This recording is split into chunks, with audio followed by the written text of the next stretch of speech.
welcome to episode 29 of the Unfiltered Podcast. My name is Minges, and today we'll be talking to the one and only JessieCooks. Jessie is an extremely talented Call of Duty creator and a hilarious streamer that's grown an amazing community. Today we talk about her come-up story to become a staple in the Twitch and Warzone scenes. If you'd like to become part of the conversation, our Patreon will be linked down below. There you'll find early podcast releases, bonus segments, deleted scenes, and be able to put forward your questions to future guests. Patreon will be a huge help in bringing on more creators to the podcast and ensure its quality in production. And if you do enjoy today's podcast, please consider leaving a like, comment below your favorite moment, and subscribe so you never miss another episode. But for now, here's JessieCooks. JessieCooks, welcome to the podcast. I don't know how many you've seen of these, but we usually start these with a food-related question. So I just wanted to start with, if you had to pick one food or something you looked forward to most as a kid, what would it be? Oh, as a kid. Ooh. You know what? And I know exactly what it is. My grandma's mashed potatoes, chicken, and gravy. Me and my brothers. I mean, like, every day, what do you want for dinner? We'd be like, mashed potatoes, chicken, and gravy. Like, she'd fry the chicken up. It was so good. I still ask her for that to this day. I'm glad you found it easy to think of something because for the life of me, I couldn't think of just one way to describe you as a creator. So for me, you're animated, but very chilled, always funny, and just like your favorite food for a lot of your community, you're comforting, welcoming, and something your community always looks forward to. So I really appreciate the chance to talk to you today. So how did you get started in the gaming world? Because what were you into growing up? As far as I remember, maybe you didn't grow up as a gamer? Well, so growing up, I had two brothers, and they certainly, they were gamers. Especially my oldest brother was like hardcore. I mean, he loved World of Warcraft, especially hours and hours put in that game. And like every game, he had every gaming console. We still have all of like, we got the first PlayStation, the Nintendo, the N64, and all the games and stuff. It's actually pretty cool. Like we have like a archive of gaming stuff, basically, of just all their things, because they game so much. But basically, they would hog all the games. So it's like, if anybody was going to play, it was going to be my oldest brother. And then if anybody else was going to play, the second oldest brother was definitely going to take it. And then if there was like a third option, and then it was like, sure, I can come in. But I did a lot of viewing. I was basically like a Twitch viewer. They just had like audience of one, and it was me all the time. Yeah. But I mean, I would play like, if they would get off. I liked playing Luigi's Haunted Mansion was sick. Super Mario 64 was awesome. I finally got my first console. I got a Wii, and that was like, I put some hours in on the Wii. I loved that thing. But yeah, I wasn't really like, I guess once I got to a certain age, I didn't really game as much. So I don't know, like maybe like high school. I did a lot of online games in middle school, but eventually I started gaming less until finally I started. Like, do you want me to get into how I guess, started gaming again? Yeah, sure, absolutely. Because I know when you first started streaming, was it just chatting, cooking, and doing live stuff like that? Yeah, well, so I first started doing the cooking streams, and then eventually it was like, all right, basically the cooking streams only lasted for, how long can you cook live on stream? Yeah. So eventually it would be like, okay, well, I guess I'm going to go. I don't really, we've sat here, I cooked dinner, I made like 2 desserts. I don't know what else to do. So finally I was like, okay, if I want to do more, I got to start gaming. So I started doing World of Warcraft was the first one that I actually started streaming with. And then I got into like Grand Theft Auto again. And eventually, once Warzone came out, I started playing Warzone. Yeah, so this is like 2019. What made you hit the go live? Like, what was it? Were you watching other people do stuff and you're like, I want to do that too? Or was someone tell you to try it? Like, what happened? I had no idea what Twitch was until I was working at a driving school and I met this guy there. And then eventually I started dating that guy whose name is Daryl, and I still date him. He games a lot. And his friend Bobby also games a lot. And I started like coming around a lot, obviously, because I was dating him. And I went downstairs and I looked in their spare bedroom and I see just a PlayStation and a chair. And I was like, what's going on over there? And Daryl says, oh, that's my roommate, Bobby. He's like renting that room. He's going to move in eventually, but he just streams right there. And I was like, no way, that's cool. So eventually I moved in and Bobby Poff was still streaming. And I just kept seeing it, and I would like go in his chat and watch him and stuff. And eventually I was like, yeah, I think I like this. Like, I feel like I could do this too. But it took me a while to think that because I didn't really game anymore, like I said. So I definitely wasn't good at any sort of games. And I was just looking around on Twitch, seeing what other people were doing. And I saw people doing cooking shows, and I was like, okay, well, I don't know. I mean, I like baking a lot, and then cooking, I was like, whatever, I guess I could get better at that. Like, that's something that I could do. So I just bought a webcam and a mic and started doing cooking streams every, like, I don't know, once a week or something like that. My mom and Daryl would tune in, and I'd just be cooking dinner. So was it like were you doing anything else, or were people randomly finding your stream just through the cooking category kind of thing? Well, one thing, Bobby would be streaming downstairs, and because we lived in the same house, so I would be just like making all of us food. I used to be like, when I first started, I was a full-time student and I had a job, and I would just do the cooking streams every once in a while.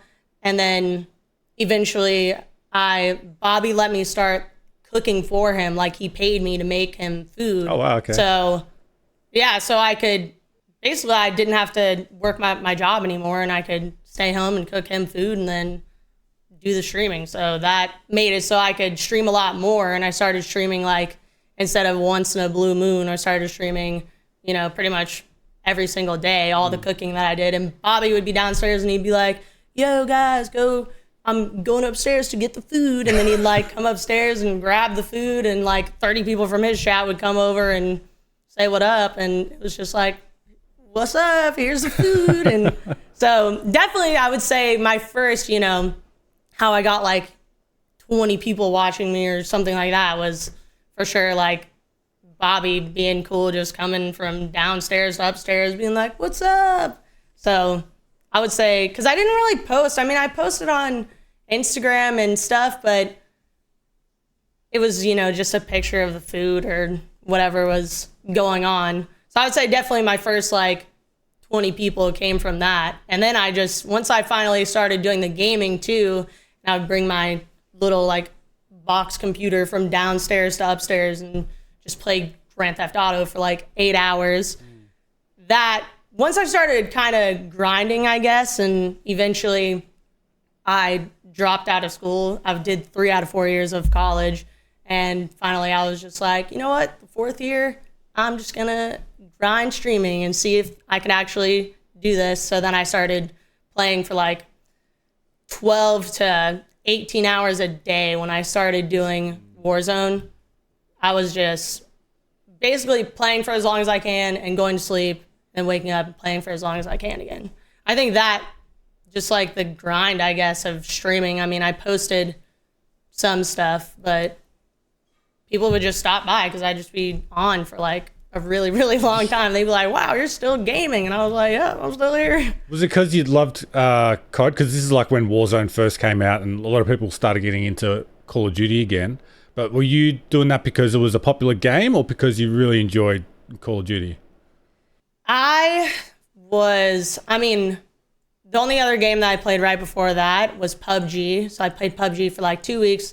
Had no idea what was going on. I had never even played a shooter game. That was definitely one of the games that I had never touched. So I was really, really, really bad. I mean, I didn't know the most basic things about shooters. Do you have to reload your gun? I mean, I didn't know anything. Yeah. So I guess just grinding that game, I mean, it was fun learning, and I met friends who they'd play with me we'd all game for 18 hours because it was during COVID too. So nobody had anything to do. And And there were so many people who were playing the game that, I don't know, just made friends, and yeah, it was just fun. And then I would see the same thing. We all lived in the same house, and I would see Bobby play for, I mean, he'd be playing for like minimum 18 hours a day. So seeing that was for sure, you know, I don't know, it was motivating. It was just like you see him doing it. So it's like, okay, yeah, I'm going to do it too. And he'd come upstairs and say, if you're not playing for 12 hours a day to try and be a streamer, you're not even trying. And I was like, yeah, that I think this guy's got to be onto something with that. It's like it's working. It's like it's working for him. So it's like an example right in front of your face. You're like, yeah, well, that's what I got to do.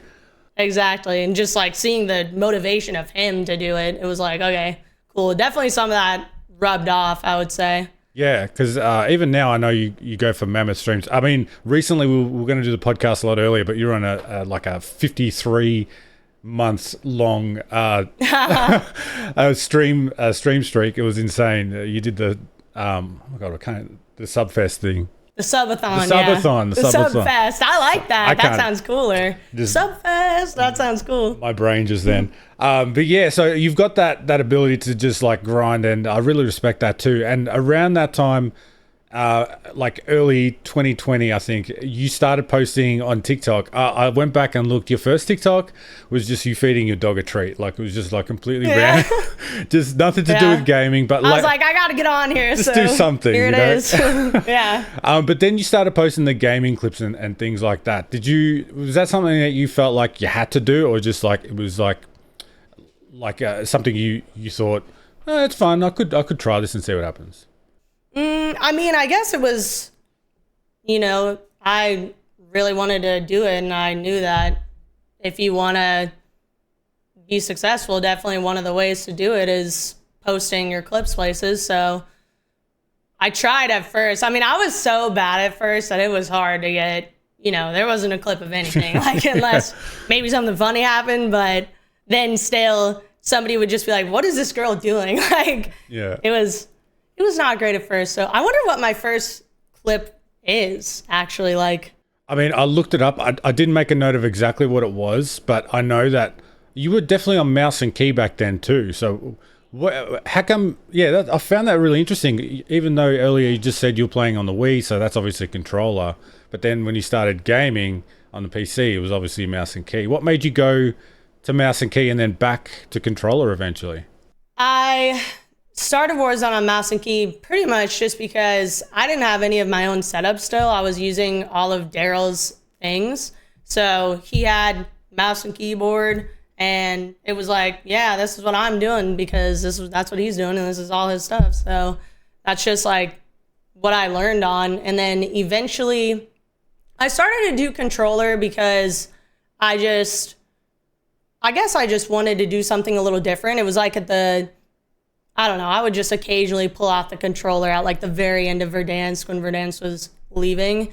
And then eventually I just did it enough to where I was like, hey, this feels easier than mouse and key. This is like, I don't have to be doing all this. I'm doing 360s, just moving my thumbs. Like, this is awesome. So I don't know, eventually I just thought it really felt kind of easier and stuck with it. Now I just like it. I definitely like controller better. I feel like, I don't know, I'm glad that I have my mouse and key experience though, and the controller experience, because now I feel like it definitely translates between games. So that's cool. I actually feel like now that I've played COD, I can like go and, you know, be okay in other games like Apex or whatever. Like at least I have a little bit of a sense of like the general what I need to do. Yeah, it's kind of good that you didn't make a name for yourself completely as like a mouse and keyboard player, because if you were to switch, all of a sudden people start losing their minds, and like people would have been like, yeah, you can't change, how dare you? Yeah, that's like if Huskers, let's just see him go to controller. I'd be wild if Breadman did it too. Yeah. I bet you people would 100%. He'd be like, oh. So yeah, I went back and watched your first YouTube videos as well, and I think the best part about them is that they were completely the intros in particular were hilarious. There's always something funny happening. How much were you doing all that yourself when it came to making videos and stuff, or did you have help?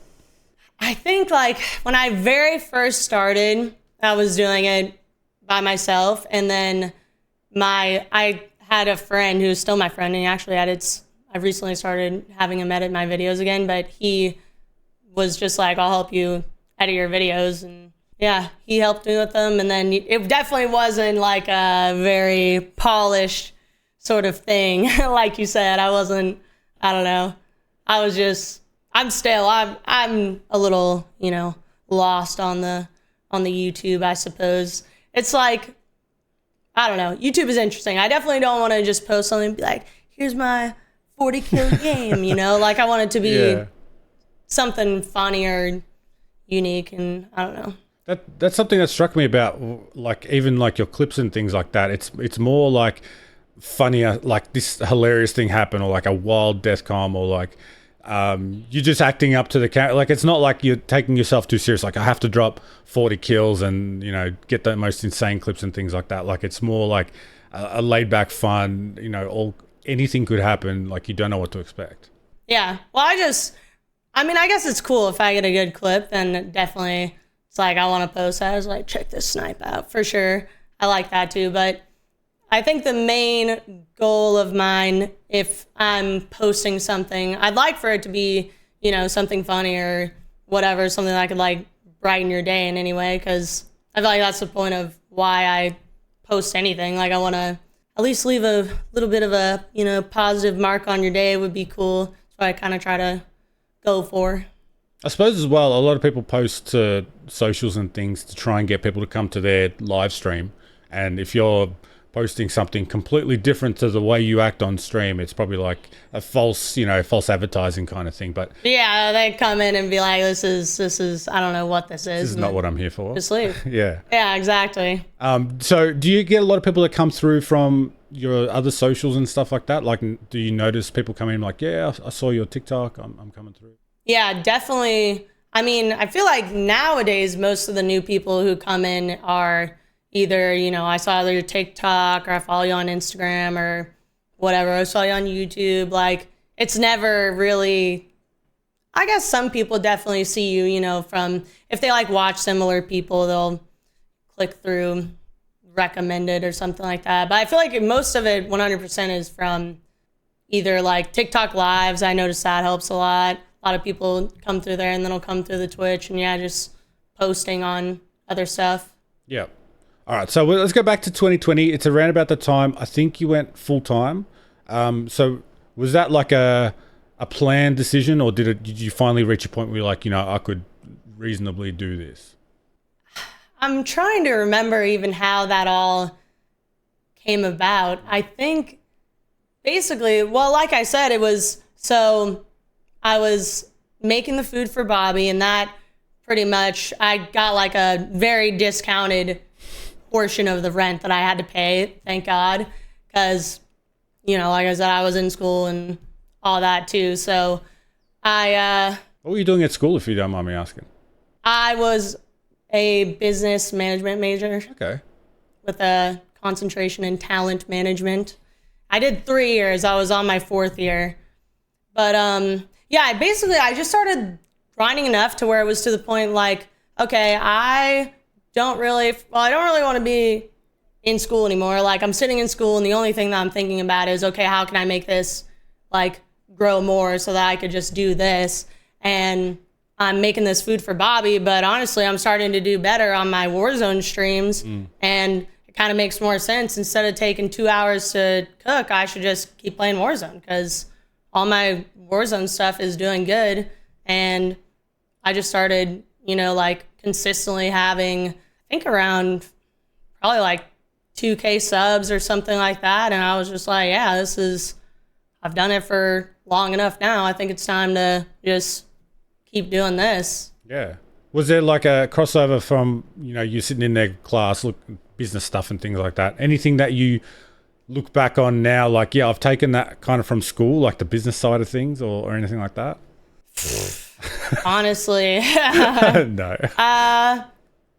Not too much, to be completely honest with you. I mean, yeah, most of it was not really, I don't know. I don't think it was too much that I learned some law stuff, I would say, you know, some business law. So I definitely learned a little bit about that and like contracts and stuff like that, which was good. But most of the things, not really. Nothing directly correlates to, you know, making a YouTube video or something in your business school. Yeah, well, and maybe that 4th year that I missed, you know, maybe that was where I was going to really learn a lot of that applicable stuff. That would have made all the difference. I could still do it. Who knows? Yeah, you could. There's no problem with that. Around about this time too, I think, is when I first found your stream. So I found you through Exact. I'm pretty sure he rated you. You guys played a tournament or something together, and around about that time, there was a lot of Twitch Rivals tournaments and things like that, which you were in a lot of these big things. And I was like, oh, Jessie's like a competitive player. She's like a demon and all that stuff. So, I mean, you're playing a lot of tournaments and stuff like that.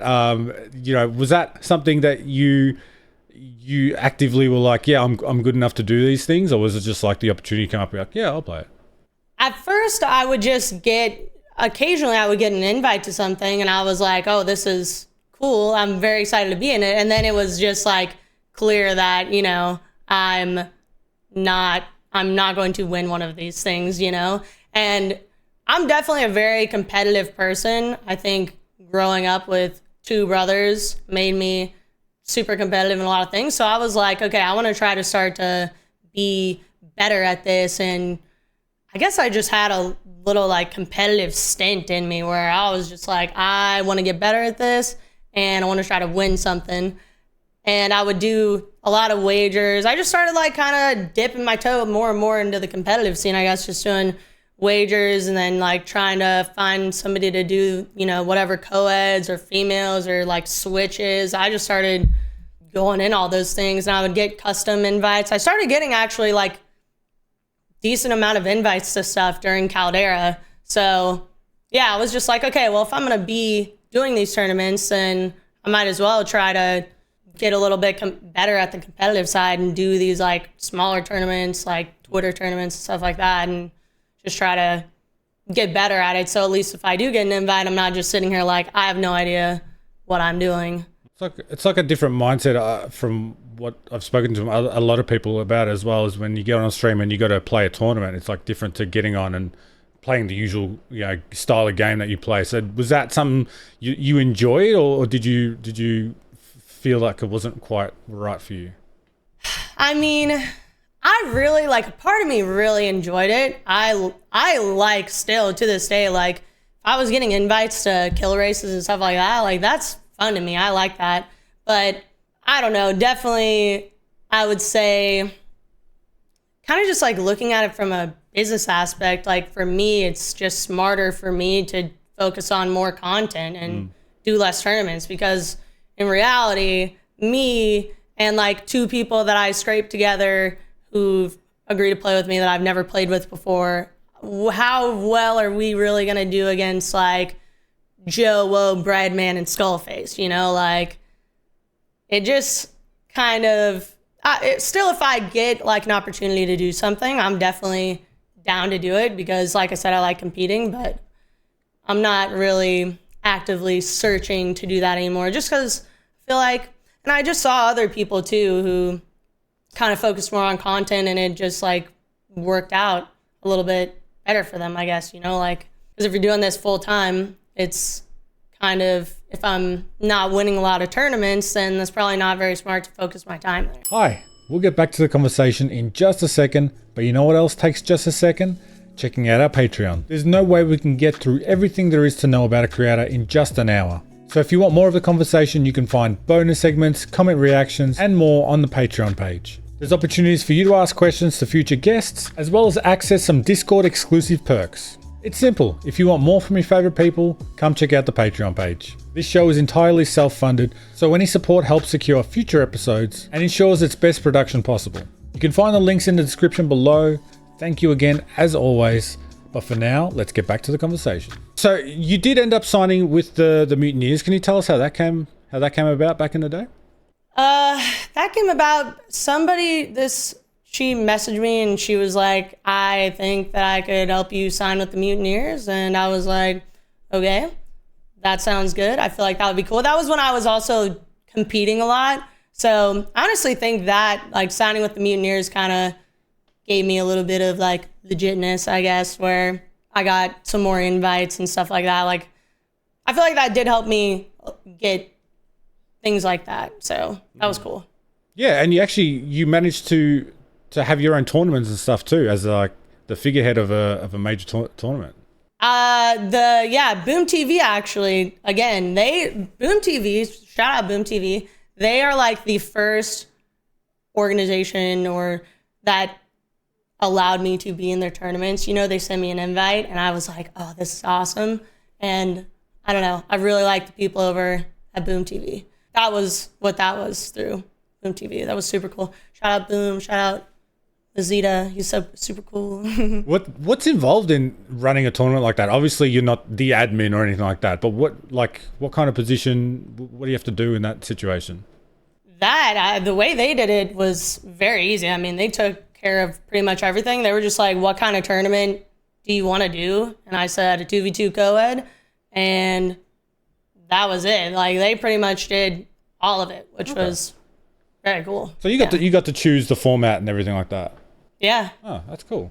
Yeah, and around that time, you started getting a lot more exposure. And I mean, we don't have to name names, but there's a few content creators that would go after big streamers, accusing them of cheating and all that kind of stuff too. When that started happening, what was your initial reaction? Was it something like you had to defend yourself, or were you just like, "What is this? What does this mean?" I saw it. I looked at my phone and I was like, I thought it was cool. Because like I said, when I first started, I mean, I was very bad.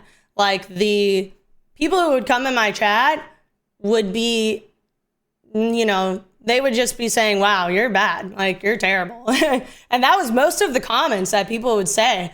So that was like tough at first, reading all those comments, just being like, yeah, I know, like I do suck. You are so right. But so I saw that I was cheating, and I was like, oh, this is cool. I'm good enough for this guy. So great. I mean, it was at that time too when you're starting to make big numbers as well. So it's people leeching on and all that kind of thing. You made that response video, and it was hilarious because even. No offense, we're watching the clips and you are missing some shots here and there. Like, it's not like you're hitting every bullet and that kind of thing. It's just like a big reach on their behalf. He's reaching for sure, yeah. He's reaching, yeah. He's definitely reaching. He didn't like that I reacted to it in GTA RP. Like, I went in RP and I put it on my TV screen in there and watched it. Because obviously, like, it's such a joke that I'm sure I'll react to this in RP, like while I'm twerking in front of the TV. That's fine. Did he ever like reach out to you and say, I'm going to make this video or anything like that? Was there any courtesy like at all? Nah. Not at all. No, I just saw that. And then what's actually funny is in his reaction, he was like, and she ripped off my thumbnail. And I was like, you literally, all you do is take people's clips and you're talking about me taking the thumbnail. I thought that was pretty funny. He literally uses people's faces in his thumbnail too. So what's the... Yeah, I don't know. Oh, no, I took his, his grass background thumbnail. I'm sure that took a while to make. Original. So, around about this time too, there was a whole Nadia situation and things like that. But you were getting... in your comments, a lot of comparisons to Nadia, saying how much you're so much better, best female Warzone player, and all these kinds of things. So that must have been kind of like a nice compliment as well at the same time too. Yeah, well, I'd definitely rather be somebody accuse me of cheating than be like, you suck. It's for sure more. So yeah, like if somebody says I'm cheating, it's like, oh, well, thank you. Obviously, like you said, it's such a reach. Like I'm clearly not, but some people still definitely think that. Like people commented on pretty much every video that I would ever post, and probably people just go through and they're probably just copy pasting on it. They're like, you're cheating. Yeah, I could see some people that's like their full-time job is just going through typing that on everybody's. I did want to touch on a few of the comment things because obviously, as a creator, you do get some negative comments and people being mean and things like that. How do you deal with that side of things? Like, was it like just pretty much you got to adapt eventually, or did you have like, I mean, you grew up with brothers, so you do have a bit of a tough skin. Definitely I've got a bit of a tough skin, but I think I had to for sure just learn that, you know, I mean, first of all, I will never go and say something negative to somebody, you know, like I would never go on somebody's post and write anything negative about the way they look, the way they play, the way blah, blah, blah. Because, you know, like, that's just rude. So I don't do that. So if somebody does that to me, it's like, okay, I don't care what this person says because I would never do that. So your opinion is just invalid. And I just try to remember that and think about, like, I have a lot of really good, nice people in my stream who are super kind, and I think it's awesome that they want to hang out with me. So I want to just try to be as positive as I can and keep up the good vibes, because those other people deserve it. And this, you know, somebody who's going to be rude or say something negative, they don't deserve any of the attention from any of us. We might as well just keep trying to, you know, keep on keeping on. Yeah. I always found that weird, because I've said this before a million times. Like, you see something you don't like on the internet or whatever while you're scrolling, just keep scrolling. You just keep scrolling. You take the time to comment something on it. It's just like you're giving it more attention, and you keep getting fed that stuff in your scrolling anyway. Yeah, so you're like putting that algorithm in there. It's exactly. Like, please show me more of this. Yeah, so there's no wonder there's a lot of anger out there. People just keep seeing the same stuff because they keep commenting and reacting. Just move on. Yeah, I think a lot of people just like, you know, some people just like spreading negativity. Like, some people they enjoy doing that sort of thing because, you know, it's the internet. So you're going to run into every single type of person on the internet. So I think I just it definitely made myself realize that, because I used to go to a very small school. Like, I went to college late on. So I don't know. I never really was around like too many people, I guess. So you got to realize there's a lot of people on the internet.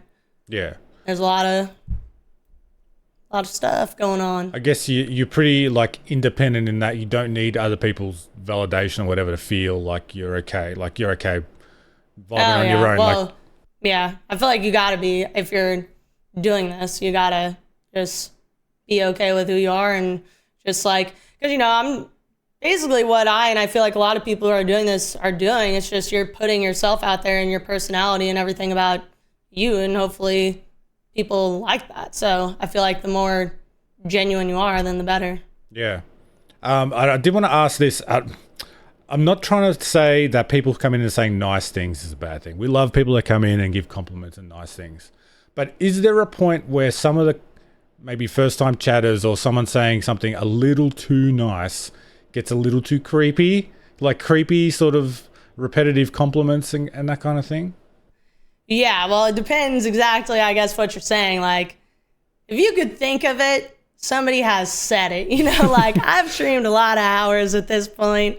I've read a lot of comments, so nothing really shocks me. I think I've seen all of it. I mean, usually it's just an eye roll and like a quick ban, you know, like it's nothing. But I guess, do you mean something that some people like commonly say that I'm kind of just like, Yeah. Is it kind of like, that's weird? Do you get like, do you feel like it gets a bit creepy? Like it's kind of invading your space kind of thing? Like, I don't understand. Like, I've never received that kind of attention. And I know there's a lot of female streamers out there who get a lot of maybe private whispers and all that kind of thing, and people trying to get to know them. Is that how much of that do you think you get? Oh, really? A lot. Yeah. I would definitely say a lot. Yeah, like my message request on Twitter, tell you what, a lot of those say image hidden, and I'm like, I'm never gonna check this ever again. So I don't know. Yeah, I think definitely a lot of people, like I said, I mean, one of the first things I told you was I have a boyfriend. So like a lot of people, I mean, they're just like, you know, I'm going to take you out on a date. I want to take you out, girl. Stuff like that is just like, okay, This isn't, I hate stuff like that. Things where it's like, this is not Tinder, you know, like you came here, you're watching. I'm just trying to make this like a good time and a good space for people. This isn't a, all right, do you want to date me app. You're not putting yourself out like as a show, like you can, this is me, come get me kind of thing. It's sort of like. Exactly, yeah. Which some people think that, and it's like, no. Like, I mean, if you stay along long enough and you keep saying that sort of thing, you'll soon find out that, you know, it's not that sort of thing. You're either here and you like what I have to offer, or you don't. And just to be clear again, if anyone's coming in first time and saying nice things, we like nice compliments and things like that. But we love nice compliments. There's definitely a line. Yeah, like if you tell me, oh, you're looking beautiful tonight, I'm not going to be like, and just, you know, freak out or anything. But that's very nice. Thank you. It's just, you know, tender comments. We'd stray away from the tender side of things, I'd say. Yeah. So I do have a lot of screenshots saved of some nice, weird, and some interesting comments that we can go get some reactions to later. So we'll leave some of that talk for there. You did mention your mum. She's like a great support network for you, and she's been around from the start. Tell me more about how involved your mum gets on the streams. Oh, my mom gets very involved. My mom, she has always 100% been just down for the streaming. Like she just right away, when I first started telling her, I was like, I think I might want to start doing this. And she, you know, checked it out and she found out what it was. And she was like, yeah, I think you could definitely do that. Like, honestly, I could tell my mom that I want to do anything, and my grandma too. And they both would just be like, yes, like whatever you want to do, you should do it. And I think you can do it. They've always been like that. So, and then my mom, eventually she had to get her own Twitch account. Now she helps. She like mods. She is modding in my stream like 24/7. If I'm on, my mom's up in there, you know? So, and like the TikTok and wherever else, she likes every single one of my posts on every single platform. Like she's very dedicated. Yeah, we love that. I was going to ask you about when you did start and when you did go full time, what was it like explaining that to like family and friends and that? Because a lot of people like who haven't been around that content creation world, whatever, they don't really get like why are they watching you play a game? What does this mean and all that? But like she sounded like super supportive from the start, so that's awesome. Yeah, and you know, my grandma actually watches me. Nowadays, she says she enjoys watching me. She 100% has no idea what's going on, but she's very supportive too. So, and then, yeah, like any of my friends, I mean, they thought it was cool. I really just, like I said, I went to a really small school growing up, and then I went to college. Like, I didn't go to college until a year later and blah, blah, blah. So I really never had like too many people around me, but other than that, my dad, he thought that it was quote unquote foolish. So he definitely did not agree with it or support it. But yeah, my mom did, my grandma did, my friends, they thought it was cool and would, you know, like they supported my cooking, whatever, post on Instagram. So that was cool. Yeah, no, that's fair enough. I feel like, I think dads in general sometimes have just like a skepticism about a lot of things. My dad's the same thing. He's just like, what are you doing that for? Like, you know, why don't you just do this? But yeah, it's kind of like sometimes just a nice supportive, you know, word from friends and family and makes a whole world of difference, I feel like. Definitely. Yeah, so it's nice to have people in your corner. And you do have a lot of corners on the internet. So you've got like, you know, Instagram, Twitter, YouTube, TikTok, everything, Twitch. Do you find there's like a different side of you or different like different types of content that you post on the different socials, or did you make like a post and you'll put it on everything? I guess it kind of depends. Like if I have a short or something, then I'll put that on Instagram, I'll put that on TikTok, I'll put that on Facebook, I'll put that on YouTube. Like I'll put a short on pretty much everything. But then, you know, on my Instagram, I share more stories. Feel like, you know, that's a little bit different. Or I'll do pictures. Like I like taking pictures, so do that sort of thing. Or pictures of my dogs. blah, blah, blah on Instagram. TikTok, and as far as like the video stuff, I've shared pretty much the same things around all the platforms. I just feel like the more things that something could do terrible on TikTok and then absolutely blow up on Facebook, like randomly on Facebook. So I definitely feel like it's worth it. If you have a short, like I'm gonna blast that pretty much everywhere, except for Twitter. I don't know. Twitter's a weird one. Yeah, Twitter, I feel like that does better with more so like raw clips, I guess, stuff like that. And then obviously just tweets. So I don't know. I haven't been on Twitter too much these days, I'd say. Do you feel like I'm just thinking of like your Instagram stuff going over to like Twitter or something. Would you do that? Or is that too like you try and keep those, I don't know, worlds separate? I used to put, and I probably should start, I guess, doing that again. I would post my pictures. Like if I ever took a picture, I would put it on Instagram and on Twitter. And I 100%, like the most growth that I had on Twitter definitely came from that, like consistently, which then I was actually consistently posting things. So obviously any sort of consistency helps anywhere. But yeah, I probably would start actually doing that again. If I just haven't even been taking any pictures as of lately, but I would say definitely putting those on both helps for sure. Well, what was it like for you when Warzone 2 dropped, and then, I mean, we don't have to dwell too much on that, and Warzone 3 as well. Did you find like, I mean, it seemed like you went to a lot of different games last year. Was that based on you didn't enjoy COD anymore? Honestly, I think that's actually kind of why I stopped the competitive side of things a little bit too, is when Warzone 2 first came out, it was not good. Like, you remember you couldn't even run and plate. Like, you would dever every single game. It was just the first, I mean, it must have been the first like couple months of that game was super rough. So I was just like, whatever, I might as well start. And everybody noticed the viewers dropped off a bunch. So I was just like, I'm just going to start trying other games. I would do like Apex or whatever. I wanted to try to start to do, other shooter games too. And I actually kind of learned how to play Apex, like somewhat, I could shoot my guns at least.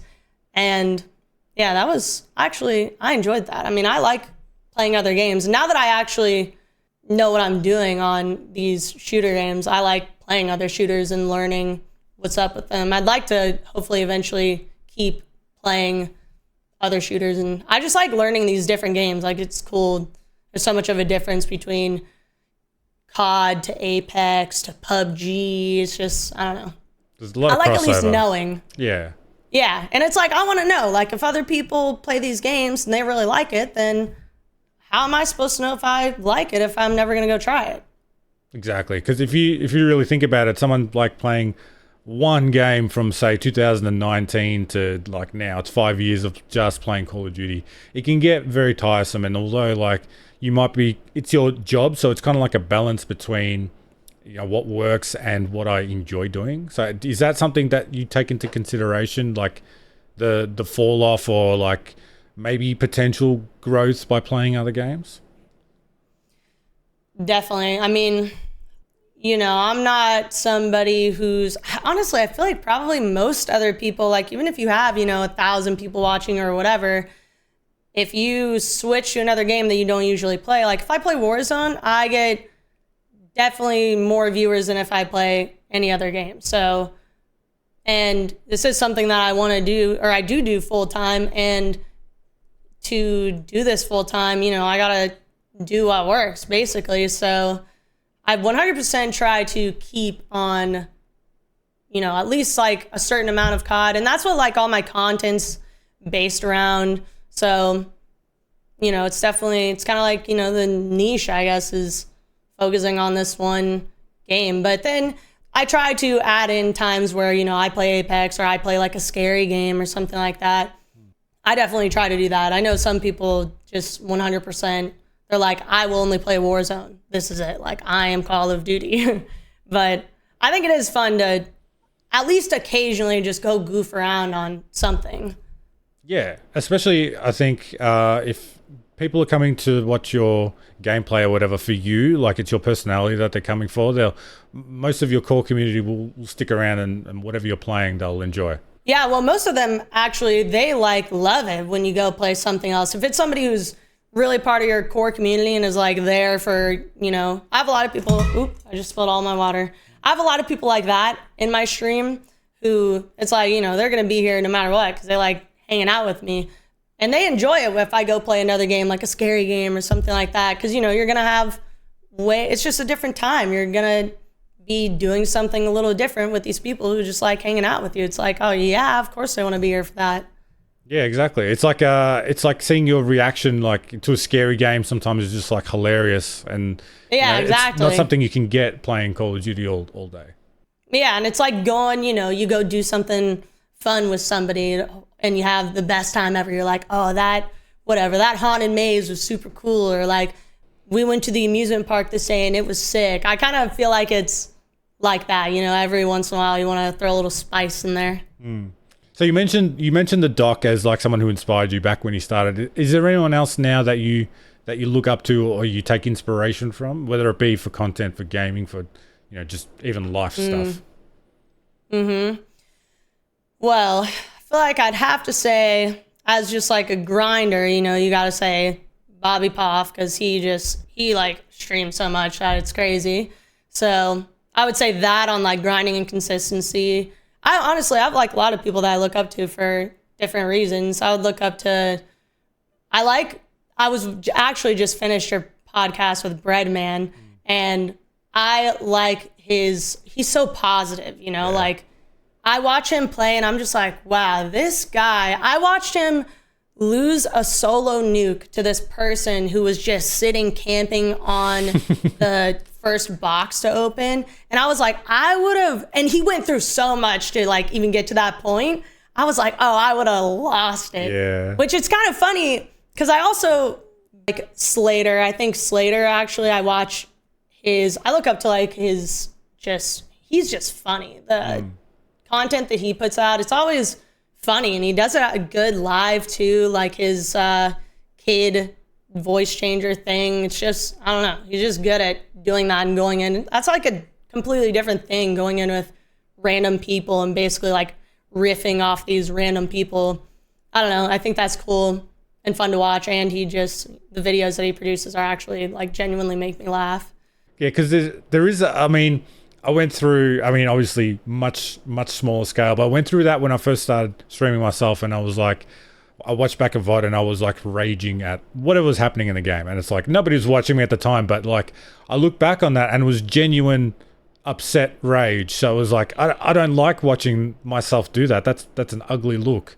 But if you're going into it you're trying to play up to it like Doc does, and it's you got to full send the rage, make it funny, there's something you can take out of that. But I feel finding that balance between actually getting angry at something and also staying calm, like you said, like Breadman, there is both ways that you can go about it. Yeah, because it's and then I think if you can rage at something and then immediately snap back and be happy-go-lucky. But yeah, if it's something that's genuinely you're upset about, then I don't know, it's better to have positivity, even just complaining. There was definitely a time where I was kind of complaining a little bit more about COD. When I was playing Warzone 2, I was certainly complaining about it. So, and I tried not to. It's obviously people don't want to listen to somebody complaining, but now especially, it's I just try to never complain or never, I don't know, just keep the vibes up. And yeah, if I think it's going to be a funny rage or I'm genuinely really upset, it's screw it, I might as well just, do something. But most of the time, if somebody kills me, I'm not going to be oh, you son of a biscuit, just start freaking a leak every time I die, because then I feel that's when it gets to the point where it's okay, that's OD, that's too much. Yeah, people don't want to watch this, makes you feel worse. It's no, we gotta keep the vibes up. We gotta keep the vibes up. And I think some of the most hilarious parts of me tuning into your stream is sometimes you'll be gaming with someone, maybe someone on like the voice comms will say something weird to you, and then like you shit on them and you just like clap at them. Oh yeah, just I love that. Yeah, some of the funniest things I've ever seen. Yeah. So where do you go like for, you know, setting goals and things like that? Do you have anything in mind of what you want to achieve, or do you pretty much just like take it a day at a time? I would say part of me takes it a day at a time because you just have to. Like if you're always thinking too far ahead, then you're never going to be focusing on what you actually need to be doing right now, which could be a lot different from what you need to do when you're thinking so far ahead.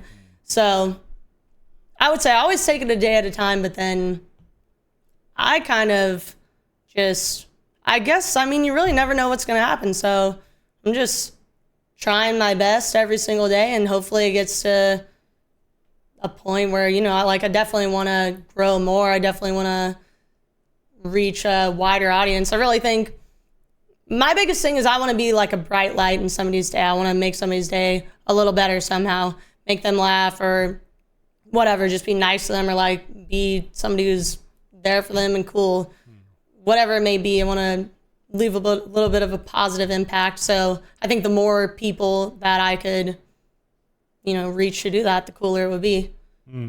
I think one of the things that you have created is a nice community. Like they're all very welcoming. They're all part of it, and they all get involved in the Discord and everything like that. I've seen all that. We love great. Discord. Yeah. Yeah. But when you go out and about, have you ever been recognized in the streets, like walking around by anybody randomly? I don't think so. I think like somebody once saw me at a Panthers game, and then they came in my stream and said that. But that's pretty much the only thing. I mean, truly, I don't leave my house. So like, and if I do leave my house, I don't know if you saw my picture on Twitter today, but I'm like, I got a huge sun hat on and sunglasses and like big sweatshirt. Cause that's just like how I dress, honestly. I just wake up and I'm like, sweatshirt looks good, sweatpants looks good, and throw it on and I'm going on a walk. Like the I like Uggies, the sweats, everything, it just doesn't matter. Yeah. Oh yeah, I just go. I just put whatever I see, put it on, and I go and I walk my dogs.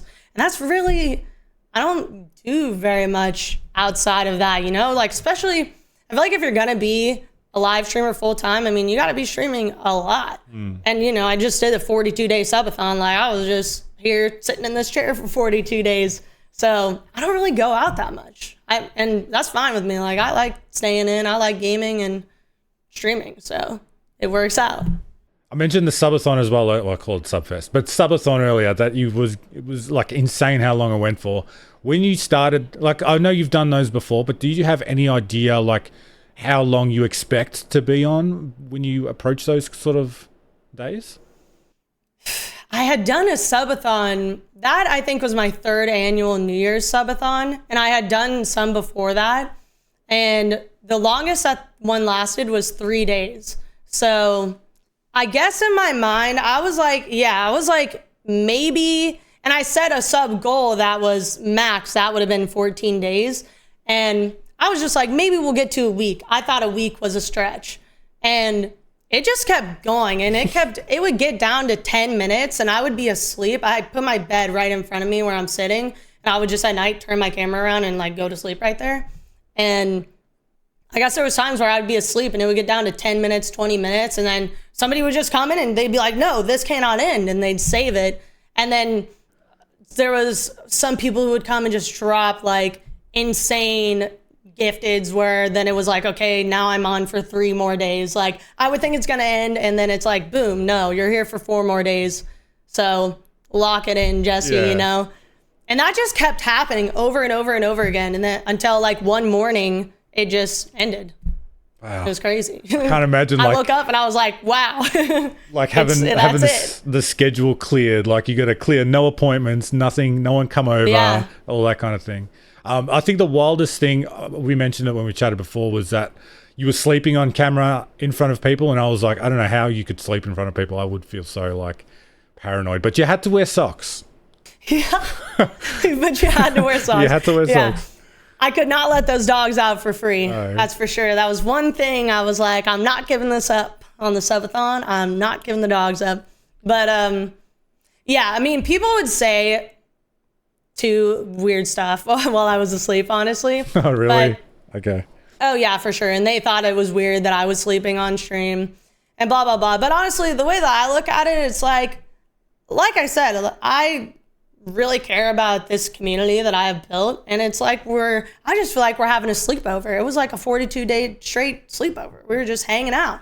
And then it was like, all right, gotta go to sleep, whatever. Like, I'm just sitting here. Yeah. What are you gonna do? You're gonna it's just my socks. Like, that's all you're going to see. Nobody's going to be weird about my feet because I got my socks on. So honestly, I think that's the only thing that would maybe make me, a little uncomfortable about it is my feet poking through. But it was rough too at first, kind of sleeping in the socks. It was like hard to sleep in them. So, but after probably a week, I was like, all right, this is fine. I didn't really. And by the time I got into my bed, I gamed until I was so tired that I just couldn't game anymore. So I was very tired by the time I got into the bed. So I wasn't really like, oh, there's 130 people watching me sleep right now. I was just like, I'm going to bed. Yeah. I can't imagine how your voice would have felt after talking for 41 days straight, dude. My voice was lost through pretty much the entire subathon. I probably on day 2 lost it. And then I was just talking so much for 42 days that it never came back. There was a few days there where I was like, wow, it's hard to talk. I'm having to exert a lot of energy just to get squeak a word out of my mouth. I've never had my voice so just shot through. It was completely just, people were like, are you sick? I was like, no. I've been talking for so long. Just had this camera in my face for 3 years. Yeah, that was probably the only, because I like screaming and stuff too, I'm definitely a animated, I guess, goofy sort of person, so I don't know. I think I yell a lot. That did not help. Yeah, and I mean, it's like going back to the socks thing, it's probably good that you did wear socks, because if you were showing them things, you might still be on the subathon right now. There'd be a lot of people coming in doing some weird that things. Would be great. Yeah. I always said through it, I was like, if it ends tomorrow, this was really cool. And if it keeps going, I'm happy too. So whatever happens, I'm okay with it. I wonder what day it would be on now. That would be nuts if I was still doing this. Yeah, we're just doing the podcast on the subathon. Yeah. Yeah, that'd be cool. So what advice would you go back and would you give JessieCooks from 2019 when you're first getting started? Is there anything you think you did wrong? I would say, honestly, I think trying to, make I guess I would just basically play and just try to get better. That was my big thing. It was I'm playing, I'm trying to get better, and I'm going to try to have fun pretty much and have fun with whoever's here watching with me. So I would say maybe having more of a plan of content would have helped me out if I did something even what I've started doing more is random fill games, things like that, where you kind of get funny interactions or something like that. I probably would tell myself to start doing some sort of more creative content like that rather than just, if I get a good clip, then great.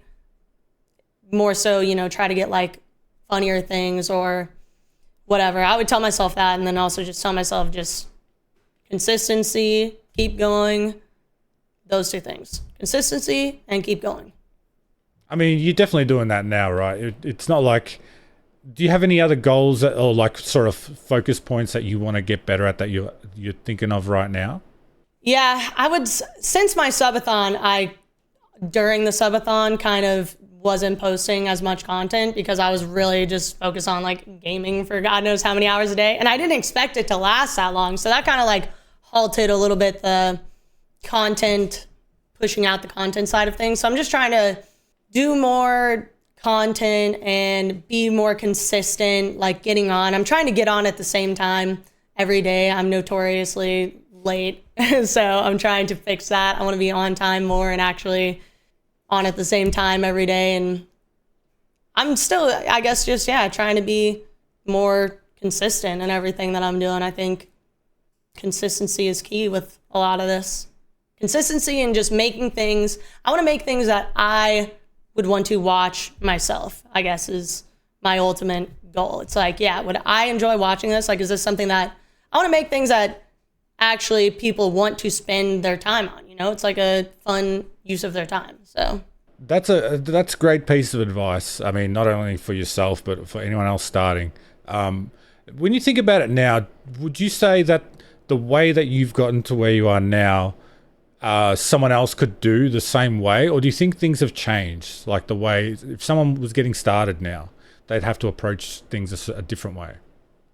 Well, actually, I think, like I heard Breadman say the same thing. I really think having COVID happen 100% like bolstered a lot of people's accounts and channels. And I mean, every social media, like TikTok, Instagram, like not just Twitch. I mean, people were just more on everything, because what do people have to do than be on their phone or be on a game? So I think really, honestly, if you look around the internet, there's all kinds of people who are doing well and being a content creator for all kinds of things. Like if anybody said, I would never, if somebody told me, oh, I want to be a content creator, I would never look at them and be like, you can't do it. I think really anybody can do it, as long as you just, you know, I guess you have to, I just don't think that you should never count yourself out, you know, like I think anybody could try to do it and just look around. Like there's all kinds of people who do this. So I feel like maybe a few years ago, there was like maybe this one way to go about getting big. And like, if you followed it roughly, you'd be okay, because there's just so many people there's so many people watching and getting big off doing whatever. But now I think you really have to be yourself and find something to get you in there, rather than just posting a gameplay, 30 kills. This is the video kind definitely. of thing. Yeah. That for sure. I think you gotta, have a little something unique. I think actually that you said that, definitely. Because before it would be like, oh, somebody, a 30 kill game on Warzone? Oh, that's crazy. Like that would do well. But now somebody posts a 30 kill game on Warzone, not very many people care. So 100% you got to be more creative about your approach. And yeah, definitely I would say there's more of a competitive side on like the creative aspect of it. Well, I think so far you've done a phenomenal job. You've built a great community, and the way you've gone about it it's very inspirational. I love the personality that comes out of watching you stream and all that sort of stuff. So thank you, Jessie. Thank you so much for taking the time. We'll go through and do some rapid fire questions on the Patreon now, but I want to thank you again for taking the time to chat to me and tell me about your story. Thank you. I'm honored to have been on here. Head to the Patreon now to see some fun rapid fire questions, as well as Jessie's reaction to some of the wildest comments from her socials. If not, thank you for joining us for this episode of the podcast. Feel free to go back and check out some of our previous amazing guests, and subscribe so you can find your way back for the next one.